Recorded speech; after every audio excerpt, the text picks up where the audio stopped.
T-Express had long been a roller coaster atop my bucket list, and this ride did not disappoint. This is my favorite roller coaster in South Korea.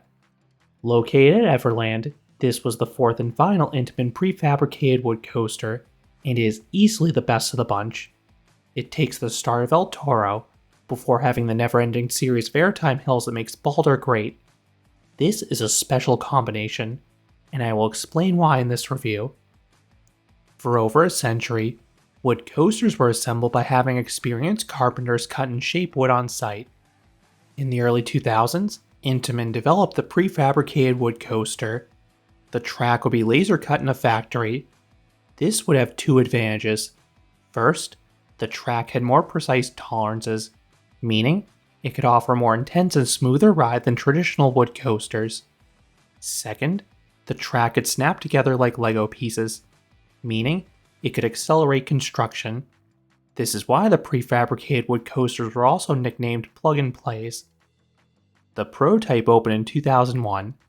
This was Colossos at Heide Park, which opened as Europe's tallest and fastest wood coaster. The second was Balder at Liseberg in 2003. This coaster was far more compact, yet it offered the most ejector airtime of any wood coaster at the time. It had nearly a dozen airtime hills. The third was El Toro at Six Flags Great Adventure in 2006. Upon opening, many consider this to be the world's best wood coaster. People in particular praised the start for its extreme and ultra-sustained ejector airtime. There was a near vertical drop, followed by two of the best camelbacks anywhere.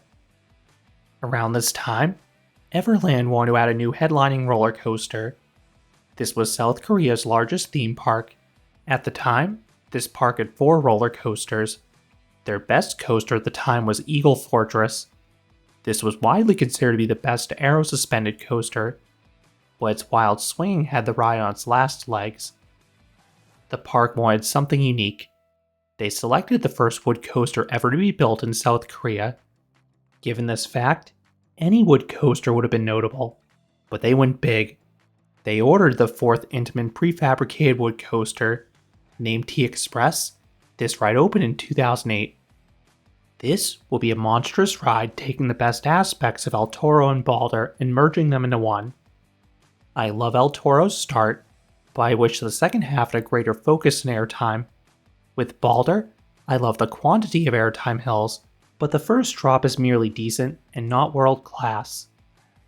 T-Express starts like El Toro with a near vertical drop. Then the ride would have a giant camelback and some speed turns. The second half was basically an exact clone of Balder, which is a lot more satisfying after such an intense start. This coaster also is, and was, a record breaker. It opened with the steepest drop of any wood coaster, reaching a max angle of descent of 77 degrees. This has since been passed by Rocky Mountain Construction's wood coasters though. T-Express stands 184 feet, or 56 meters tall. Upon opening, it was the world's second tallest wood coaster, just behind Son of Beast at Kings Island. However, the latter was a total disaster. It was notoriously rough, and it was involved in a few incidents, so this ride closed in 2009, giving T-Express the height record. The coaster lost sole ownership of the height record in 2016. Kolmården Zoo in Sweden opened Wildfire, which had the exact same height as T-Express. That same year, Dollywood opened Lightning Rod. This coaster technically has a max height of 206 feet or 63 meters. However, this typically was not considered the world's tallest wood coaster due to the terrain use. But this debate ended in 2021 anyway, when Dollywood added steel track to over half the layout, switching its classification from wood to steel. Interestingly, T-Express has since received steel track as well, but it is less than half the layout, so is still classified as a wood coaster. This ties into one of the biggest issues of the prefabricated coasters. These rides were advertised as having a higher upfront cost than traditional wood coasters, but Intamin claimed they would require less day-to-day maintenance. This part is true. However, they still need maintenance, and all the prefabricated coasters have required costly repairs roughly 1.5 to 2 decades after opening. I think this is a large reason we have not seen another built since T-Express. In 2016, Colossos reportedly had become extremely rough. The park closed the coaster. It would not reopen until 2019 after a full wood track replacement from Intamin. This cost roughly $12.5 million US, which is the price tag of a sizable new coaster. Balder started to experience problems in 2021. The coaster operated very sporadically due to track issues. Unlike Colossus, Balder didn't seem to get that rough. I first rode Balder in 2017 and it was super smooth, and those who rode it before the closure said it was still running smooth as well. But clearly something was wrong given all the downtime. Lisa Burge invested nearly $3 million US for the coaster's refurbishment and reopened in October of 2022. El Toro had been receiving new track sections fabricated in-house by Six Flags Great Adventure, but the ride had slowly been getting rougher and rougher. After Six Flags merged with Cedar Fair, it was announced that the ride would receive new track sections from Intamin going forwards to restore the ride to its former glory. Now what about T-Express? I could not find any information about retracking that occurred in the coaster's first 1.5 decades, but after the coaster closed for the 2023 season, the first half was replaced with steel track from Rocky Mountain Construction. It reopened in 2024, rebranded as T-Express, the Iron Rebirth. This was the first time any of the prefabs had been retrofit with steel. It'll be interesting to see if more is added in the future, or if they instead use wood so it can retain those records it holds. Regardless, this is an imposing coaster. The back of the park is situated at the base of a large hill. T-Express is located down here, on a smaller hill of its own. So as you make your way through the park, you see the giant wooden support structure looming over everything else down there. It can be a bit annoying to photograph though, as you can really only get shots on the front side, and the trees in the background sort of blend in with the supports, but visually, it looks amazing in person, which is what matters most. Then you always hear when this coaster is cycling. Wood coasters are typically loud, but prefabs in particular are super noisy. These rides are notorious for a sound that's been dubbed the Intamin fart, which occurs when the upstop wheels are maxed out in the negative Gs. But T-Express also makes a deafening screech when it navigates the steel track at the start. This is unlike any other sound from the prefabs. Not everyone likes this sound, but I personally like how ferocious it sounds. It matches the ride's intense nature.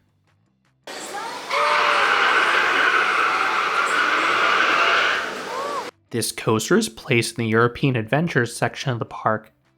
The corner with T-Express looks like an alpine village, and the ride is themed to a scenic railway there. The queue starts by passing through a small train station. Part looks quite nice. You then have a long queue outdoors. It is more notable for the views of the coaster, but you pass the occasional prop or two from a train. The station continues the alpine aesthetic. You have some paintings there.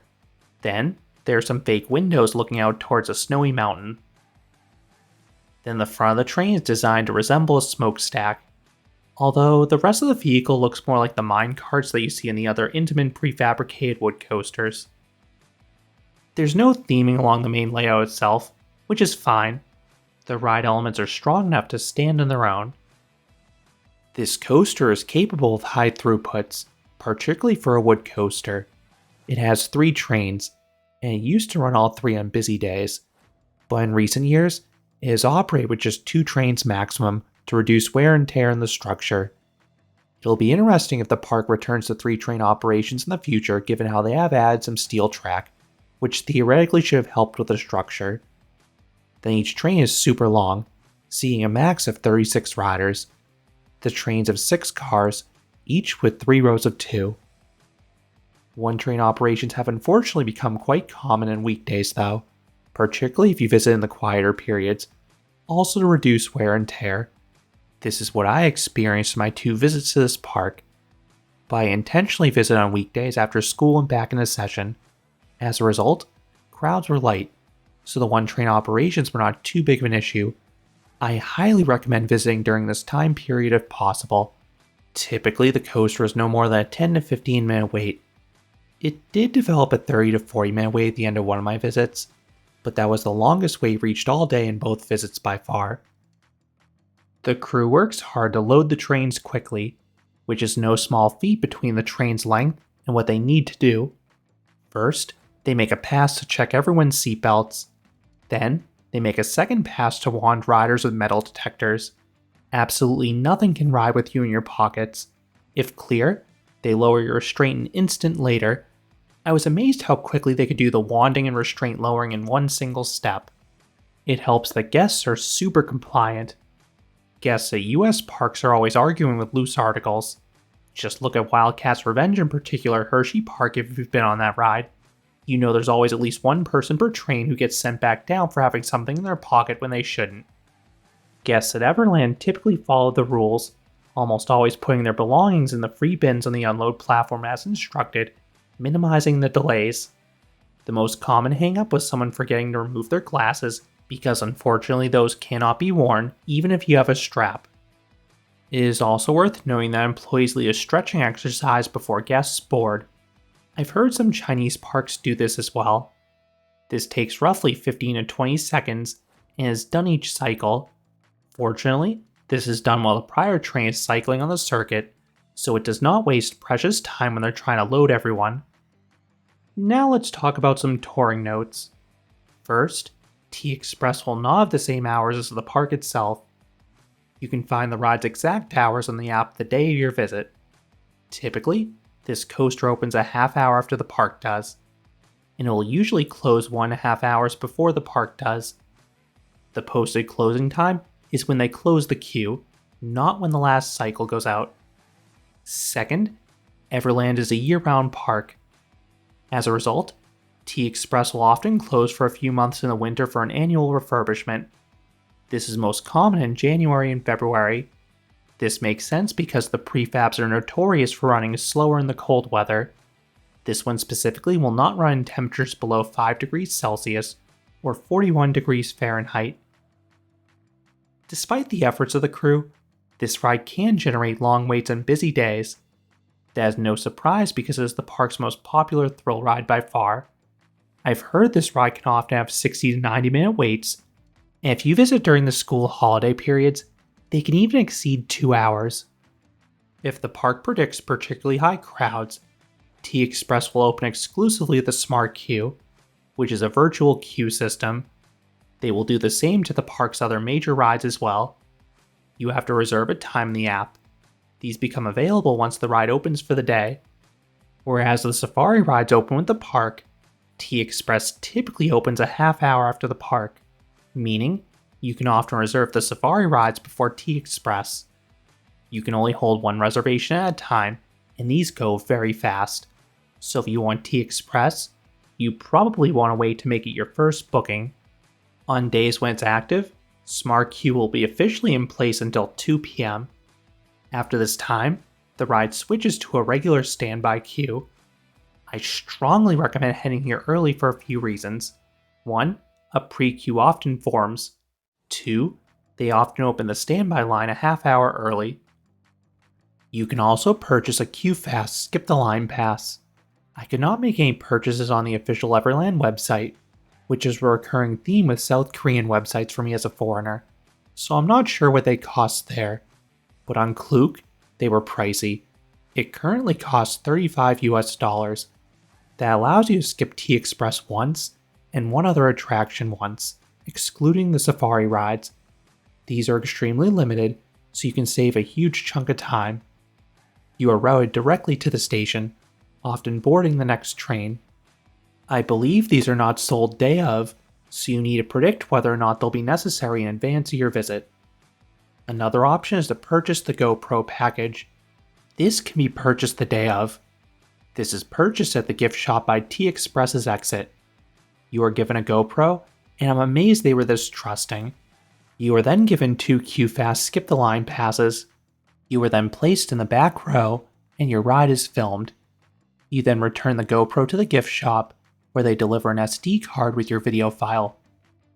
Typically, you can freely select your row. The staff members let enough people into the station to fill the next train, but you are more than welcome to queue up for a row that's already occupied if you're willing to wait extra for that seat. I think the back car offers the best ride experience. That is where you feel the full force of this ride's world-class drop. I also think there are a few hills in the second half that hit a bit harder there as well, but every seat in this ride offers oodles of ejector air time. With some wood coasters, you want to avoid the wheel seats or the very back of a car. I know this has been an issue with El Toro specifically in recent years. These seats typically offer rougher rides because your butt is positioned directly above the wheels, meaning you feel every single imperfection in the track. With T-Express, I didn't find these seats that much rougher. Overall, this coaster is quite smooth. The most jittery parts are those speed turns in the first half, which was surprising because this part is now steel. I can only imagine how rough this must have been before it was retracked. Then you get a little shuffling on some of the turns in the second half, but the train is moving slow enough there that it causes no discomfort. I imagine it may just take a little momentum from the train, so it would still be advantageous to eventually retract this. There is one scenario where you cannot wait extra for a row of your choice. If you visit on an extremely quiet day, they may force you to fill in empty rows, so seating essentially becomes first come first served. I encountered this in my second visit to Everland. T-Express requires at least half the train to be filled. Otherwise, they will not dispatch the train. Interestingly, once they started doing this, they would only fill half the train. They would hold people back in the queue line for the next train. I think this was to minimize the time the train would need to sit in the station waiting for more riders. And from experience, you definitely want to ride this coaster with a full train if possible. It ran significantly faster under those conditions. I know that's the case with a lot of other coasters, particularly the Pre-Fabs, but the difference was even more noticeable here. For me, an early morning ride with a full train was faster than a half-empty train in the evening. Fortunately, with the crowds as park seats, I think full trains are usually common. It is also worth noting this coaster will close in the rain if, per the park, it causes the train to be pushed back on the brakes. From experience, this practically means that the coaster will close in anything heavier than a light drizzle. The other prefabs can run in rain, heavy rains even, so I think this is just the park being super conservative. A lot of South Korean parks simply close their coasters in any sort of rain, but they are quick to reopen the coaster once the rain stops. And because how loud it is, you can tell when it reopened from pretty much anywhere within the park. The screech of the metal track is distinctive. I really like the restraints this coaster has. They are similar to the other prefabs except for Balder. You have a seatbelt and U-shaped lap bars. Staff members generally will pull the seatbelts tight, but they typically would not push the lap bars down too hard. This would leave plenty of room for airtime. If you're on the heavier side, you may have trouble fitting. I didn't see this occur too frequently with Everland's clientele, but I think the Verify is equal to El Toro, and that coaster turns away larger guests quite frequently. Once secure, you roll out of the station as the employees excitedly wave goodbye. You then have an extended straightaway.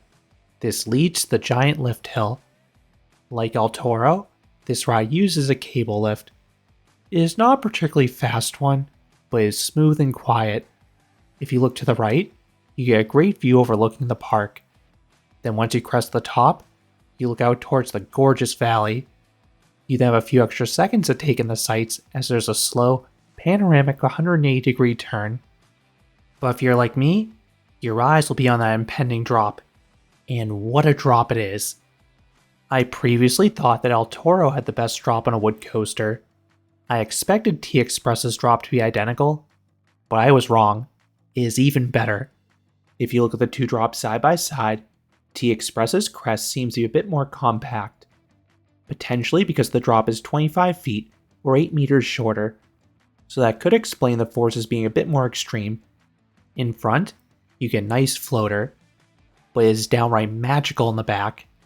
You begin accelerating around the turn. You zip over the crest, getting excellent and super sustained ejector air time. It feels like you'll be launched into space. This part reminds me of El Toro, but on T-Express, it feels like you're more forcibly yanked downwards. which produced a stomach drop sensation I rarely get on coasters nowadays. The pullout continues that beautifully with good positive Gs. Not only that, there's a scary head chopper as you charge beneath the coaster's final turn, and this will not be the last head chopper, trust me. This leads directly to a giant camelback. This feels pretty similar to the ones in El Toro, meaning it is a world-class element. This offers amazing and ultra-sustained ejector airtime in all seats. I think the initial burst is a bit more forceful in the front as you're thrown upwards, but I personally like how it feels in the back. It's more diverse.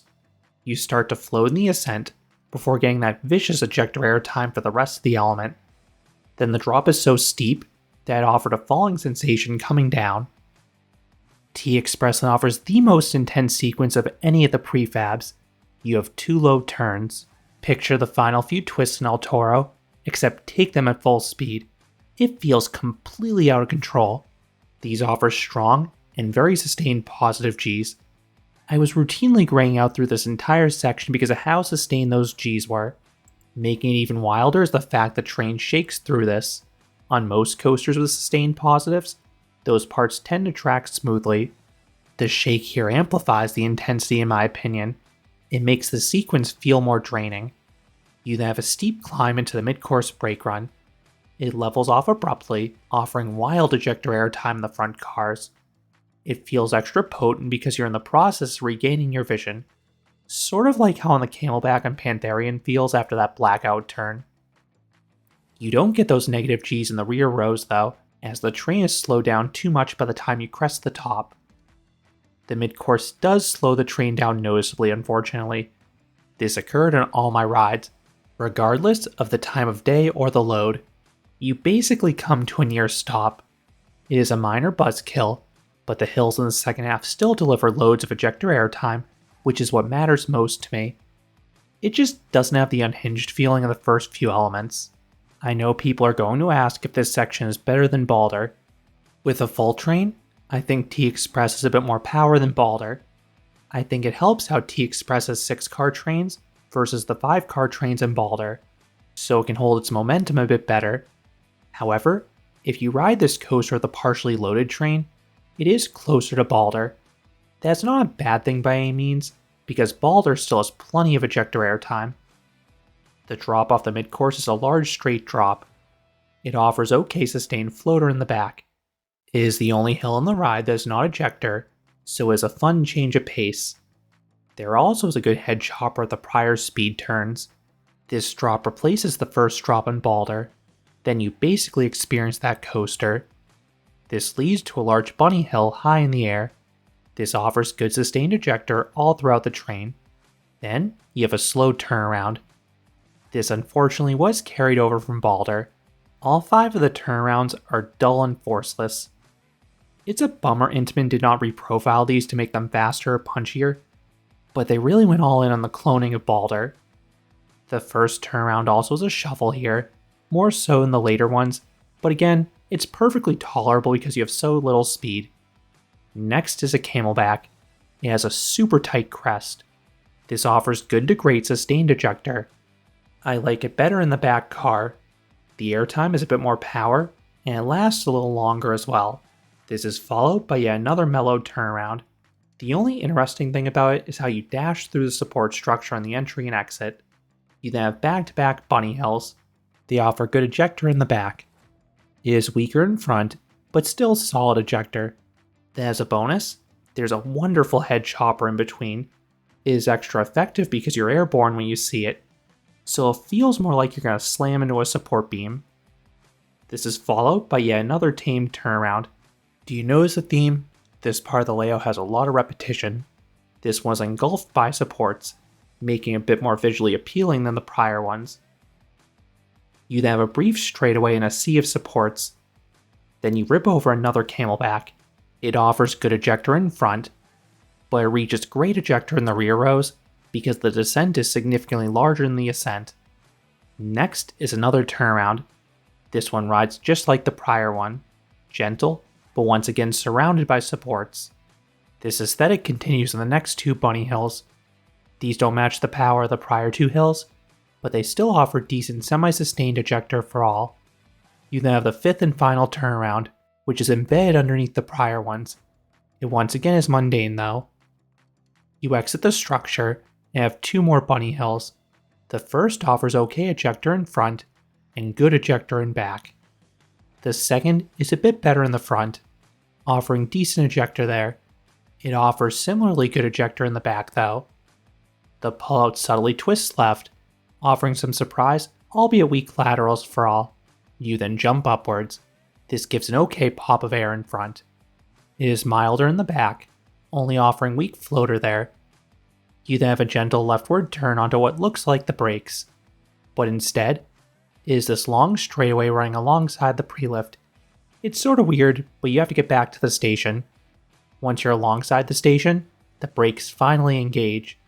You then decelerate and return to the station, ending the 5,384 foot, or 1,641 meter long coaster. This makes it the third longest wood coaster in the world, and you certainly feel that length. T-Express has nearly 1 minute and 25 seconds of prime ride time. That is an absurd quantity for a major thrill coaster like this. In terms of pacing, this coaster does a good job overall. Every single hill delivers. You just have some chances to catch your breath in the mid-course brake run and all those turnarounds. As I noted earlier, I really wish Intamin had done something to make these more interesting. What would I rate T-Express? I would give this coaster a 9.5 out of 10.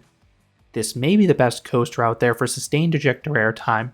It delivers that in droves, and the start is truly world class. That drop, following Camelback, and the speed turns form an epic sequence. Then the second half throws in nearly a dozen more airtime moments. It's a near perfect ride, with the only blemish being the lackluster turnarounds. The riser scores perfect 10s do not let their foot off the gas like that a few times. If you love the other prefabs, you definitely need to have T-Express on your bucket list. It is easily my favorite of the bunch because of how it takes everything the other prefabs do well and merges them into one single coaster. Those are my thoughts on T-Express at Everland. Have you been on this coaster? Or is it on your bucket list? Let me know down in the comments. If you enjoyed this review, I would appreciate it if you gave this video a like, and you consider subscribing, because there'll be a lot more roller coaster and amusement park videos here at Canopy Coaster. Thanks for watching.